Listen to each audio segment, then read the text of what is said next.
Warahmatullahi wabarakatuh. Salam sejahtera untuk kita semua. Senang rasanya saya bisa bertemu dengan kalian semua dan dengan keadaan sehat dan walafiat. Pertama-tama saya memperkenalkan diri saya pribadi. Nama saya Ramadi Utomo, biasa dipanggil Ramadi atau dipanggil Rama. Nah, kehadiran saya di sini yaitu ingin membawakan sebuah layanan informasi, yaitu layanan bimbingan konseling yang memungkinkan peserta didik menerima dan memahami berbagai informasi yang dapat digunakan sebagai bahan pertimbangan dan pengambilan keputusan peserta didik. Nah, dalam layanan informasi ini saya akan membawakan sebuah layanan, yaitu materi tentang stop bullying. Nah, dalam stop bullying ini saya mengambil sebuah ilustrasi. Ada sebuah cerita, ada sebuah anak yang namanya Farid. Di kelas itu dia mengalami tindakan bullying. Dia sering dihajar sama teman-temannya, dicaci maki. Tapi anak ini selalu menerima apa yang dilakukan oleh teman-temannya, tidak merasa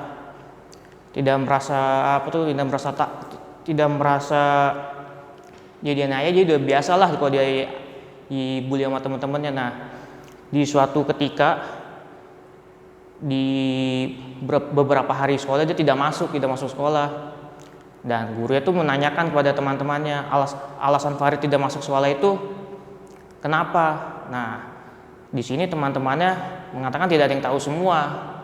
Oke lah, guru memahami itu, akhirnya melanjutkan pelajaran kembali. Nah, beberapa saat kemudian orang tuanya Farid datang bertemu dengan wali kelas yang menginformasikan bahwa Farid tidak mau sekolah lagi. Alasannya apa? Karena dia mendapatkan tindakan kekerasan bullying oleh teman-temannya di kelas. Jadi dia jadi merasa takut untuk masuk ke sekolah. Nah, yang kita bisa ambil dari pengalaman yang manfaat kita dapatkan dari pelajaran ini, yaitu janganlah kita melakukan tindakan yang merugikan orang lain. Apa akibatnya? Yaitu seperti itu. Apa kita melakukan bullying, korban pun akan merasa takut, nggak akan mau untuk bertemu oleh yang suka bully itu. Jadi dia lebih baik menyendiri daripada harus bertemu teman-temannya itu. Nah, dalam layanan itu kita dibagi ada beberapa asas layanan. Yang pertama itu ada asas kegiatan, asas keterbukaan, asas kerahasiaan, asas kesukarelaan, dan asas kerahasiaan. Yang pertama itu ada asas kegiatan, yang dimana pemateri pembawakan layanan itu yang membawa layanan tuh supaya peserta didik tuh mengerti apa yang disampaikan oleh pematerinya. Nah, untuk yang layanan, untuk asas untuk asas kerahasiaan, itu di mana setiap segenap data dan keterangan yang disampaikan oleh siswa akan dijaga kerahasiaannya, jaga keamanannya. Lalu ada asas kenormatifan, yang dimana itu BK itu tidak boleh bertentangan dengan norma-norma yang berlaku, kayak seperti norma agama, norma adat, norma hukum yang berlaku di lingkungannya. Lalu ada asas kesukarelaan, di mana asas kesukarelaan ini yaitu peserta didik memiliki kesukaan dan kerelaannya dalam mengikuti layanan dengan baik. Lalu ada asas keterbukaan, yang dimana peserta didik ini diharap terbuka terhadap layanan yang diberikan, tidak berbohong atau sebagainya. Nah, sebelum kita masukin materi, saya akan menjelaskan aturan-aturan yang ada di dalam kegiatan hari ini. Yang pertama itu peserta didik dilarang ricuh ketika pemateri membawakan materi. Yang kedua, apabila peserta didik ingin bertanya, diharapkan peserta didik angkat tangan terlebih dahulu supaya tidak ada keributan. Nah, itu saja yang bisa saya sampaikan untuk peraturannya. Nah, sebelum kita mulai, alangkah baiknya kita berdoa. Berdoa menurut agama dan kepercayaannya masing-masing. Berdoa dimulai. Selesai. Kita sekarang udah memasuki kegiatan inti. Saya akan menampilkan sebuah video tentang tindakan bullying. Yang ini saya tayangkan, bisa diperlihatkan dulu.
Nah, dari video ini kita bisa melihat dampak negatif yang terjadi pada perilaku bullying. Itulah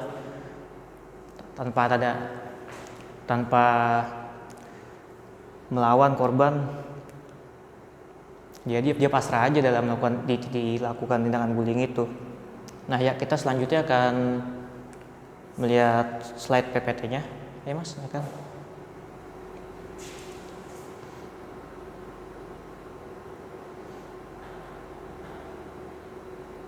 Nah, kita di sini akan membahas tentang stop bullying. Stop bullying itu apa sih? Ya, bullying adalah salah satu bentuk dari perilaku agresi dengan kekuatan dominan pada perilaku yang dilakukan secara berulang-ulang dengan tujuan mengganggu anak lain atau korban yang lebih lemah darinya. Nah, di sini bullying ada dibagi menjadi 4. Yang pertama ada bullying secara verbal, bullying secara fisik, bullying secara relasional atau sosial, dan terakhir ada bullying elektronik atau cyber.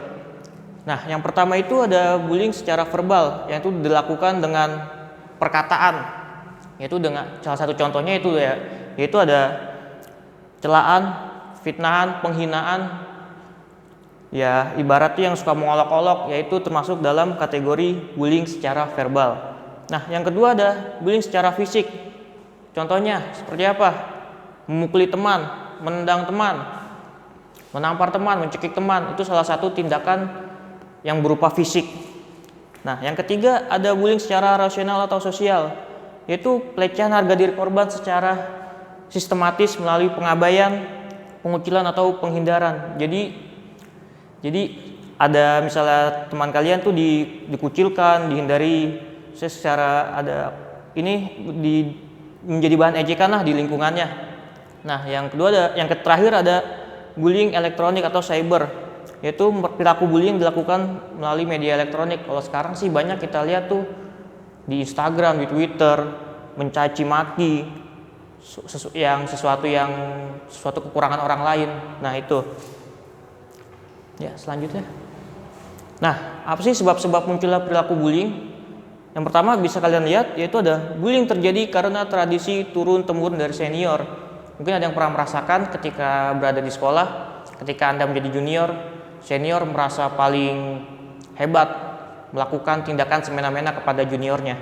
Lalu yang kedua, keinginan untuk balas dendam karena dulu pernah mendapatkan perlakuan yang sama.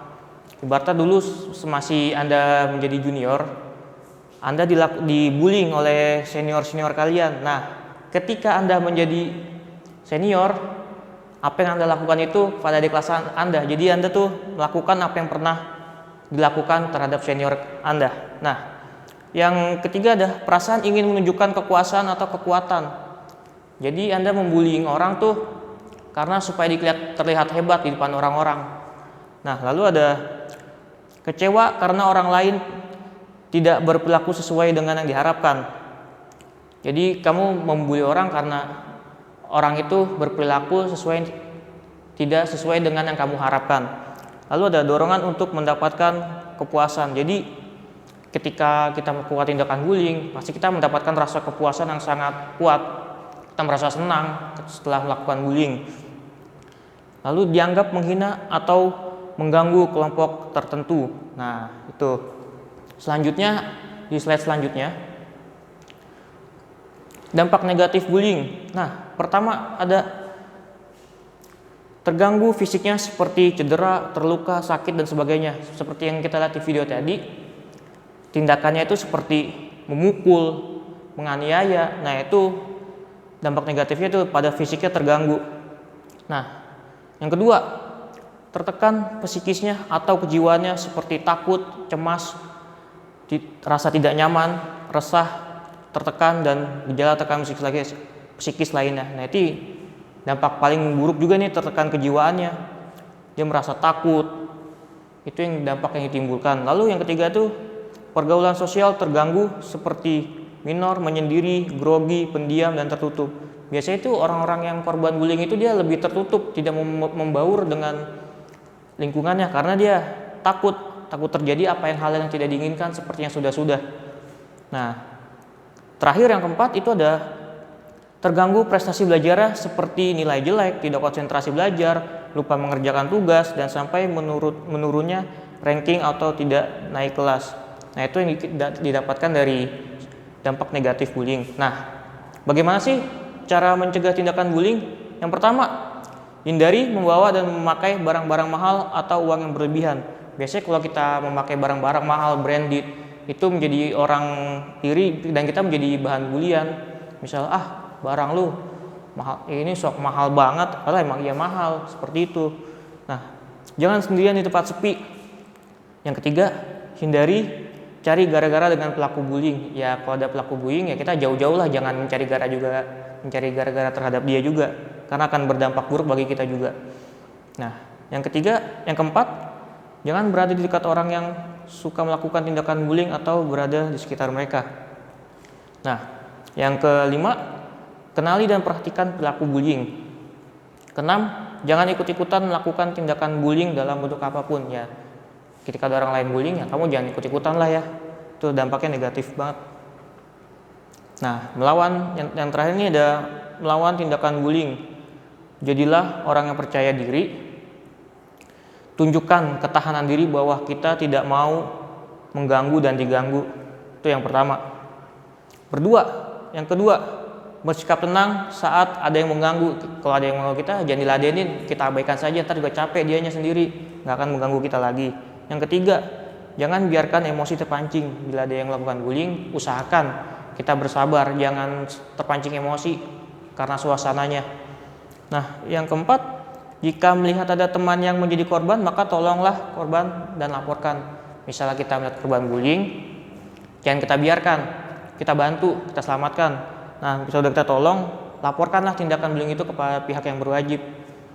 Nah, yang kelima ada lakukan perlawanan diikuti dengan berteriak, lari atau tindakan apapun sambil mencari pertolongan. Misalnya di tempat sepi, Anda diganggu orang lain atau apa, Anda berteriaklah mencari tempat yang aman bagi Anda.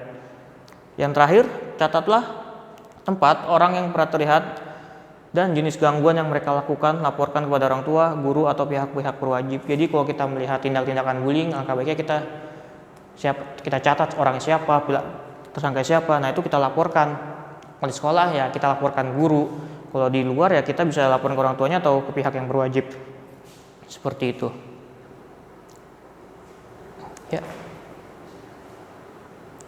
Nah, ya dari pembahasan kali ini saya akan membuatkan kelompok pada kalian untuk membahas apa yang telah saya sampaikan.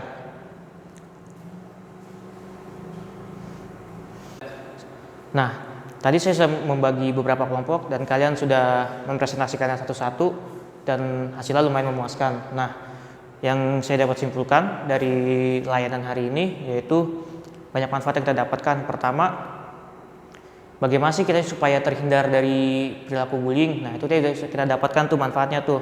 Nah, cara mencegahnya seperti apa dan dampak negatif yang ditimbulkan dari bullying itu apa? Nah, itu yang saya dapat simpulkan. Semoga pertemuan kali ini bermanfaat bagi kita semua. Kurang lebihnya mohon maaf. Billahi taufiq wal hidayah. Wassalamualaikum warahmatullahi wabarakatuh.